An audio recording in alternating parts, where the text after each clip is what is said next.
그래서 이 부지는 공유 부지가 필요하다.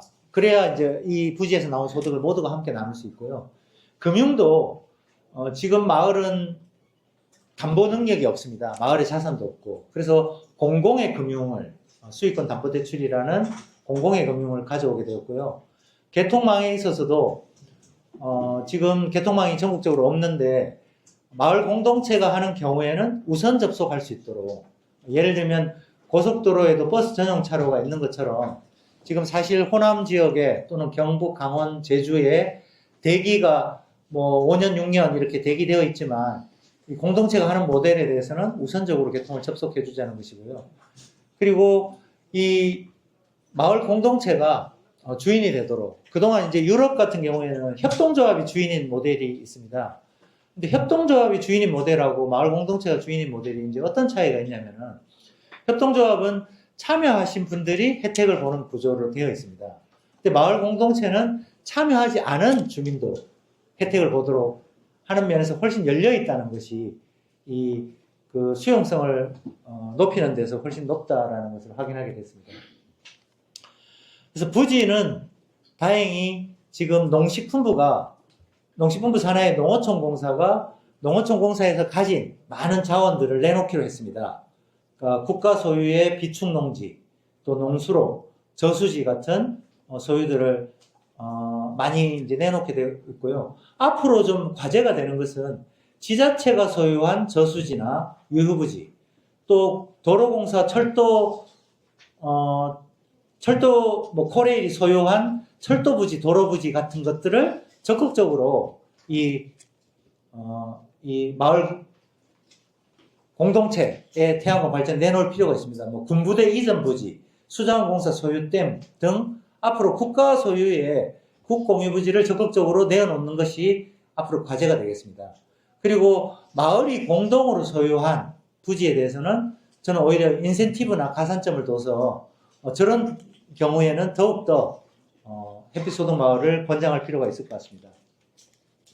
그리고 금융과 관련해서는 지금 한 80%, 90%를 대출에 할 수밖에 없는데, 지금 농협에서 또 신협에서 아까 태양광 시설과 미래의 수익권을 담보로 하는 수익권 담보대출 상품을 만들었습니다. 신협은 만들었고 농협은 지금 만드는 중에 있습니다.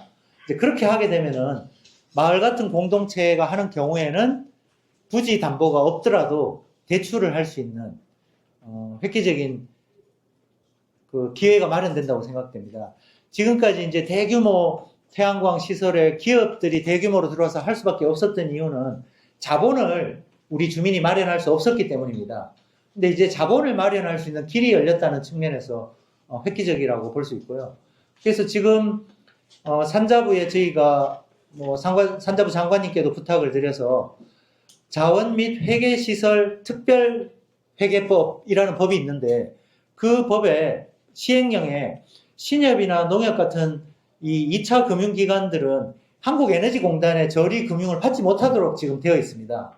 그래서 그 부분을 개선해서 신협과 농협도 에너지공단의 저리 자금을 받을 수 있도록 시행령을 개정하는 요청을 장관님께 드렸는데 이제 흔쾌히 해주시겠다고 하셨습니다. 오늘 산자부도 오셨는데 저 부분을 좀 적극적으로 해결해 주시면 우리 금융에 있어서는 획기적인 길이 열릴 거라는 생각이 듭니다. 그리고 10%나 20%의 마을 공동체 자부담을 해결하는 길도 앞으로 과제로 되고 있습니다. 우선 지자체가 에너지 기금을 조성해서 원래 이제 기금은 1% 수익만 남기면 되기 때문에 지자체가 에너지 기금을 마을 공동체의 자부담으로 이렇게 부담을 해주면 좋겠습니다. 그리고 저 부담을 해주더라도 태양광 소득이 나오면 마을에서 환수를 할 수 있기 때문에 지자체 입장에서도 뭐 크게 문제가 되지 않을 것 같습니다. 그래서 지자체 에너지 기금을 만드는 부분이 앞으로 과제로 되고 있고요. 그리고 공공기관이 지분 출자를 하는 것도 저는 긍정적이라고 생각합니다. 지금 개통 문제를 해결하기 위해서 개통망이 부족하기 때문에 마을마다 ESS를 한 1메가 정도 결합해서 넣는 모델을 고민하고 있습니다. 그래서 피크 타임 때 마을에서 개통망에 올리지 않고 피크가 지났을 때 개통망에 올리는 방식으로 지금 고민을 하고 있고요. 저것이 좀 가능한 것이 과거에는 저 농촌 태양광이 1메가와트에 한 14억 정도 했었습니다. 그리고 영농 태양광은 한 18억, 뭐 20억 이렇게 했었는데 지금 가격이 내려가서 일반 태양광은 뭐 10억, 또 영농 태양광은 지금 13억까지 내려가서 굉장히 비용이 싸져 있습니다. 그렇기 때문에 ESS가 1메가와트를 하더라도 지금 한 3억 정도 예상하고 있거든요. 그러니까 그렇게 결합한다 그래도 옛날의 태양광보다 더 가격이 시설비가 내려가 있기 때문에 옛날의 태양광도 1메가와트 충분히 저희가 수익성이 맞았기 때문에 ESS를 결합하는 모델을 만들어서 붙였을 때 호남 지역, 뭐 제주, 전국 어디나 햇빛 소득 마을을 할 수 있다. 그래서 저걸 붙이는 모델로 가자라고 지금 고민이 되고 있고요. 저 부분과도 산자부랑 저희가 앞으로 협의를 해나가야 될 과제라고 생각을 합니다. 그래서 피크에 대한 개통 정보를 우리 한전이 공개해 주는 것이 필요합니다. 그럼 저희가 피크를 피해서 올림으로써 호남 지역도 함께 할 수 있는 그런 것이 될 것이고요. 저 운영을 농어촌공사가 하는 것이 어떠냐고 저희가 이제 제안하고 있습니다. 그래서 농어촌공사가 앞으로 건설되는 태양광과 ES는 실시간으로 제어되는 모델을 만들자. 그래서 실시간 개통 정보를 확인하면서 실시간으로 연결이 되는, 그러니까 인터넷망처럼 살아있는 스마트 그리드가 가능하다. 저렇게 했을 때는 훨씬 많은 그 부족한 개통에도 불구하고 훨씬 많은 태양광들을 할 수 있다는 측면에서 저런 부분에 공공기관이 출자하는 것도 적극적으로 검토를 해볼 수 있을 것 같습니다. 그리고 사실 농협에서도 저 자부담에도 충분히 출자를 할 용의가 있다라고 말씀을 하고 계십니다. 그래서 자부담 부분도 앞으로 많이 공동체의 공공금융으로 해결해 나갈 길이 열렸습니다. 그리고 이제 올해 신한 주민펀드라는 게 이제 만들어졌는데, 원래 펀드라는 게 지역 단위로 제한을 하게 되면은 자본시장법 위반이라는 논쟁이 있었는데, 최근에 펀드에 지역 펀드가 가능하도록 개정이 됐습니다. 예를 들면은 구양리 마을의 자부담을 구양리 주민이 펀드로 해서 펀드 수익률을 뭐 7%, 8% 주면은 주민들이 돈이 얼마든지 있습니다. 뭐 시골 사람들이 돈이 없는 게 아니기 때문에, 마을이 돈이 없는 거지 주민들은 돈이 있기 때문에 구양리 펀드 또는 뭐 서산 펀드 이런 식으로 아니면은 뭐 옥천의 안남면 펀드 이런 식으로 지역을 좁혀가지고 지역 주민들이 자부담까지도 같이 부담을 하게 되면은 태양광 소득 벌고 또 자부담에서 펀드 소득 벌고, 그래서 지역 주민들에게 이익이 철저히 돌아가는 구조가 가능합니다. 다만 주민 펀드를 하게 되면은 저게 세금을 한 27% 낸다고 하더라고요. 그래서 마을 공동체가 기본소득으로 쓰는 주민펀드에 대해서는 면세하는 조치가 필요합니다. 왜냐하면은 세금 들여서 지역 주민들 그 복지를 해야 되는데 태양광으로 벌어서 복지를 하는 거기 때문에 충분히 면세할 명분이 된다는 생각이 듭니다. 예, 그리고 앞으로 이 자부담 부분에서도 민간 자본도 유치가 가능하겠지만, 가능하면 외부 자본에 의존하지 않고 지역 주민들이 공익성을 가지고 지자체와 공공기관이 하는 방식으로 가는 것을 우선적으로 하자라고 제안을 드리고 싶습니다. 예, 그리고 다음은 세 번째 개통 문제인데, 마을 공동체가 하는 경우에는 우선 연결해달라. 이제 얼마 전에 이재명 대통령과 이제 제가 이제 식사할 기회가 있어서 이제 대통령께 저 부분을 말씀드렸습니다. 다른 건 다 해결이 됐고 개통 문제만 해결해 주시면 됩니다 했더니 대통령께서 이제 하신 말씀이 그럼 세칙이 아니냐. 지금 전국에 수십 기가와트가 대기하고 있고 그 사람들이 줄 서 있는데 어떻게 마을 공동체가 나중에 들어와서 먼저 가는 것은 세칙이 아니냐라고 말씀 주셨는데, 제가 아니다. 왜냐하면 고속도로에도 버스 전용차로가 있지 않습니까? 그것은 40명이 탔기 때문에 먼저 보내주는 겁니다.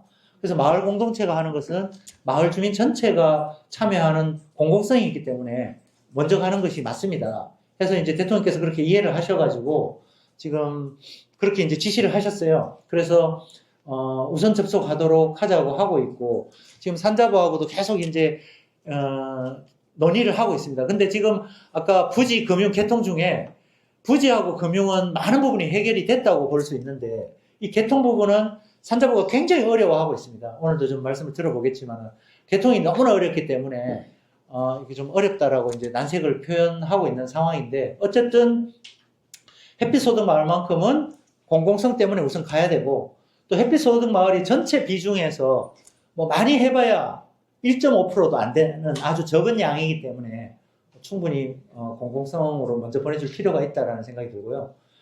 그리고 두 번째로 저희들이 무조건 보내겠다는 것이 아니라 마을마다 ESS를 결합해서 피크 때는 보내지 않겠다. 우리가 피크를 피해서 보내겠다 하는 이런 대안까지도 저희가 함께 산자부랑 논의를 하고 있습니다. 그래서 저 부분이 지금 남아있는 과제인데 아마 잘 해결이 되지 않을까 싶습니다. 예, 그리고 이 세 가지를 해결하고 나면은 핵심은 우리 주민들입니다. 주민들인데, 제가 이제 마을 공동체로 하다가 보니까, 야, 이게 정말 우리가, 세계적인 모델이다. 대부분 유럽도 잘하는 나라들이 협동조합 모델인데, 마을 공동체는 협동조합 모델보다 훨씬 더 장점이 있다. 사업 추진의 용이성, 많은 분들이 그런 얘기를 하십니다. 마을 공동체로 하면은 그 많은 사람들을 설득하기 위해서 어렵지 않느냐 생각을 하시는데, 마을 공동체가 오히려 더 쉽습니다. 왜 쉽냐면은 마을의 모든 대소사는 과반수 찬성으로 결정이 됩니다. 그러니까 햇빛소득마을도 우리가 사업 신청할지 말지는 마을 주민들의 과반수 찬성으로 결정이 되는 문제입니다. 과반수 찬성으로 결정이 되고, 그리고 여기에서 나오는 이익은 찬성하지 않은 주민에게도 모두 돌아가도록 하기 때문에 이 사업 추진이 오히려 더 용이하다. 그리고 태양광 사업에 반대했던 주민들도 지금 구양리 같은 경우 무료 급식 또 무료 교통들을 하면서 그분들도 다 찬성으로 많은 분들이 돌아섰습니다. 그래서 수용성이 아주 좋고, 그리고 이 마을 모델은 전국에 36,000개의 농촌 마을에 적용이 가능한 모델입니다. 그래서 확장성에서 좋고, 그리고 마을이 또 하나의 장점은, 저희가 이제 앞으로 우리 지현영 변호사님이 이제 두 번째 발제에서 주로 말씀해 주시겠지만, 영농형 태양광 같은 거를 하다 보면은 여러 가지 편법, 불법들이, 난개발들이 우려되기 때문에 영농형 태양광을 농촌에서 허용하기가 굉장히 어렵습니다. 굉장히 필요함에도 불구하고. 그래서 그 딜레마가 있는데, 저는 마을 공동체에게 쿼터를 주는 방식으로 하면은 많은 부분을 해결할 수 있다. 마을 주민들은 누가 농사를 짓고, 누가 실경작자고, 누가 진짜인지를 이미 알고 있기 때문에 스스로 제어가 가능하고, 마을 주민들 쿼타 속에서 허용된 분이 하기 때문에 모든 분들의 수용성이 생길 수 있다는 면에서 아주 좋은 방법이라고 생각을 합니다. 그래서 공동체가 기본소득을 추구하는 이 햇빛소득은 모든 것이 가능할 수 있습니다. 그러니까 부지도 국가가 개인을 위해서는 주지 못하지만 마을을 위해서는 줄 수 있습니다. 그리고 금융도 개인을 위해서는 주지 못하지만 마을을 위해서는 수익권 담보대출이 가능하고, 2% 정책 금리도 개인에겐 주지 못하지만 마을을 위해서는 줄 수가 있습니다. 그리고 개통 혜택도 개인에게, 기업에게는 주지 못하지만 마을을 위해서는 줄 수가 있습니다. 그리고 마을이 나서면 태양광 이격거리도 예외가 가능합니다. 대부분 태양광 이격거리 조례에 70% 이상의 주민이 하는 경우에는 허용하도록 되어 있습니다. 근데 모든 조례는 다 그렇지는 않기 때문에 여기 계신 분들이나 앞으로 햇빛소득 마을에서는 태양광 이격거리도 마을 공동체가 하는 경우에는 예외로 한다라고 조례를 개정하실 필요가 있습니다. 없는 곳은. 그리고 에너지 지산 지소가 가능합니다. 그래서 공동체가 오히려 더 빨리 갈 수 있다는 것을 실증적으로 이제 보여드릴 수 있습니다. 그래서 협치형으로 출자와 배당 구조를 만들 필요가 있습니다. 예를 들면은 협동조합에서는 출자금이 이제 다를 수가 있습니다. 10만 원 하신 분, 100만 원 하신 분. 이렇게 다를 수가 있는데, 다르게 되면은 나중에 혜택을 볼 때 혜택이 달라지기 때문에 마을에 문제가 될 수 있습니다. 그리고 출자한 분과 하지 않은 분의 차별이 생기기 때문에 문제가 될 수 있습니다. 그래서 저희가 법률적으로는 이 협동조합 구조를 가질 수밖에 없지만, 또는 유한 책임회사, 우리 이제 서복마을 오셨는데 유한 책임회사 이런 형태를 갖지만, 이 형태가 사실은 마을 공동체 산하의 부설기관으로 있어야 됩니다. 부설로 되지 않고 더 독자적으로 되게 되면은 여러 가지 문제가 생기게 되는데, 마을 공동체 부설로 하게 되고 협동조합이나 유한 책임회사의 이 상법상의 구조는 다만 그 수단으로서 이해가 됐으면 좋겠습니다. 그렇게 하면 어떤 장점이 있냐면은, 이제 구양리 같은 경우 똑같이 출자를 했습니다. 마을 돈으로 출자를 했습니다. 개인 출자가 한 푼도 들어가지 않았기 때문에 모든 것을 마을 사람들 소득으로 골고루 나눌 수가 있기 때문에 이런 협치 배당이 가능하기 때문에 그런 구조를 권장을 합니다. 그래서 그 출자금이 차등화되지 않도록 모든 사람들이 함께 하도록, 그리고 출자하지 않은 분들도 혜택을 보도록 하는 것이 이제 필요하다 것이고요. 그리고 지자체는 아까 에너지 기금이라든지 여러 가지 원스톱 인허가를 해주시면 좋겠습니다. 앞으로 햇빛소득 마을은 마을 주민이 굳이 이장님이 마을에 안 가도 그냥 행정에서 다 알아서 그냥 쭉 인허가 끝까지 다 해줘 버렸으면 좋겠고요. 또 농어촌공사도 마찬가지로 어떤 부지가 어떻게 있는지를 모릅니다, 주민들이. 그래서 부지에 대한 정보를 다 제공해서 저수지라든지 이런 것들을 해주시고, 그리고 마을에 ESS가 들어가면 실시간 제어 관리를 해주시면 좋겠다. 그리고 금융기관은 지역농협이 그동안 대출이 금지되어 있는데 태양화 못하게 되어 있는 거 아까 시행령 고쳐서 지역농협이 나서게 하고, 또 지역농협이 실제로 여기에 막대한 이익이 생기게 됩니다. 제가 이제 지역농협 봤더니 중앙에 맡기면은 그 상호금융 예치할 때 0.5%나 1.5% 뭐 2, 3% 이렇게 아주 낮게 받는데, 여기 햇빛소득 마을에 대출을 하게 되면 5% 정도 또는 뭐 4.3% 이렇게 높게 이익이 많이 생길 수 있습니다. 그래서 지역농협도 건전화가 될 수 있기 때문에 지역농협에서 실제로 마을 주민들하고 밀착해서 마을 주민들을 교육하고 조직하고 운영하고 관리하는 일들을 까지도 수익이 많이 나기 때문에 함께 해주면 좋겠다라고 제안을 드리고요. 그리고 주민협동조합은 제일 중요한 게 뭐냐면은 이분들이 수익도 중요하지만 마을 공동체를 발전시키는 거, 이걸 통해서 복지를 함께 해나가고 뭐 무료 식당을 만들고 무료 교통을 하고 표준 정관을 만들어서 주민들이 공동체가 강화되는 쪽으로 하는 마을을 선정해 주는 것이 필요합니다. 그걸 채점 기준으로 해서 이 햇빛 소득이 마을에 재앙이 되면 안 되지 않습니까? 돈이 생기면 싸우지 않느냐 이런 얘기 하시는데, 오히려 표준 정관을 잘 만들고 공동체성을 강화하는 마을에 인센티브를 줘서 선정이 되게 하고 2단계, 3단계 발전해 나갈 수 있도록 하는 것이 필요하다. 그래서 마을 주도로 할 때 이제 크게 법 개정이 필요한 부분이 농지법이 좀 개정이 돼야 됩니다. 지금 8년으로 영농형 태양광이 되어 있는데 저것을 20년이나 25년으로 늘리는 농지법 개정안이 필요하고요. 그리고 현행 농지법 시행령에 진흥구역에서 할 수 있는 행위 중에 마을 공동체 에너지 복지 시설을 할 수 있도록 지금 개정이 좀 필요합니다. 현행 농지법에는 어떻게 되어 있냐면은 29조에 진흥구역에서 할 수 있는 행위 중에 마을 공동 목욕탕, 마을 공동 주차장, 마을 공동 편의시설을 할 수 있도록 되어 있습니다. 거기다가 마을 공동 에너지 복지 시설을 또 하나 넣어서 그것까지도 할 수 있도록 시행령을 개정할 필요가 있습니다. 그리고 마을 공동체가 하는 경우에는 정말 기본소득을 만드는 문제니까 부지, 금융, 개통, 교육, 뭐 세금 다 이렇게 혜택을 줄 수 있도록 마을 공동체 재생에너지 지원 특별법을 만들어서 아예 이걸 다 담자, 이렇게 제안을 드리고 싶습니다. 그리고 지금 분산에너지 활성화에 대한 정책과 관련해서 지금 대규모로 좀 집적화하는 거, 우리 산자부도 보면은 신재생 집적화단지, 농식품부도 보면은 재생에너지 지구 이렇게 만들어서 대규모로 집적화를 하려고 하는 경향이 있는데, 대규모로 집적화가 필요한 곳이 있습니다. 예를 들면 여기 우리 오늘 오셨지만은 당진, 뭐 서산, 뭐 대규모 관측지가 있거나 대규모 저수지가 있거나 뭐 아리백 산단이 있거나 이런 특별한 경우를 제외하고 일반적인 농촌 마을은 분산형으로 하는 것이 훨씬 더 유리하기 때문에 집적화보다는 분산화를 하는 것이 훨씬 더 효율적이라는 말씀을 드리고 싶습니다. 그리고 앞으로 햇빛소득 마을은 유형별로 좀 형태를 달리할 필요가 있습니다. 규모도 달리할 필요가 있습니다. 농촌형은 농어촌공사 부지를 이용할 수 있는데 산촌형은 또 그런 땅이 없습니다. 산촌형은 그래서 도로 사면이나 철도 부지나 밭에 영농형이 더 많이 필요하고요. 도시형도 필요합니다. 앞으로 체육시설, 주차장 부지, 건축부지로 또 규모가 된 곳도 필요합니다. 이렇게 유형별로 앞으로 모델을 발전시켜 나갈 필요가 있습니다. 그리고 햇빛소득마을은 단계별로 발전 전망도 필요합니다.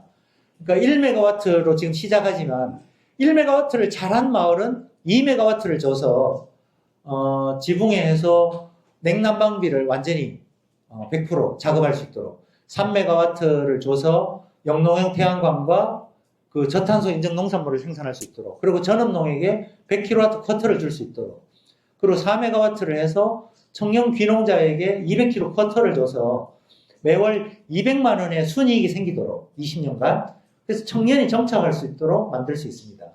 그리고 청년들에게 전기 트랙터, 전기 컴바인 이런 것들을 마을에 공동으로 공급해서 영농도 공동 영농을 할 수 있도록 바꿔나갈 생각이고요.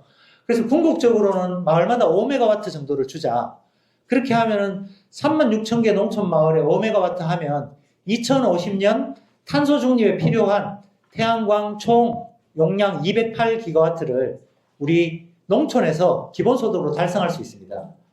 그리고 5메가와트를 하게 되면 전국의 농촌 가구가 50가구, 100명이 대부분 살고 있는데 가구마다 농촌 주민 1인마다 월 50만 원의 기본소득을 줄 수가 있는 양이 5메가와트입니다. 매월 5천만 원 정도의 순이익이 나오는. 그래서 저렇게 가자. 그래서 저걸 그냥 가는 것이 아니고 햇빛소득마을 1단계를 잘한 마을 중에 선정해서 2단계로 잘한 마을 중에 3단계로 감으로써 마을들이 지속적으로 관리되고 더 잘 관리하도록 발전해 나가는 모델로 나가자는 것입니다.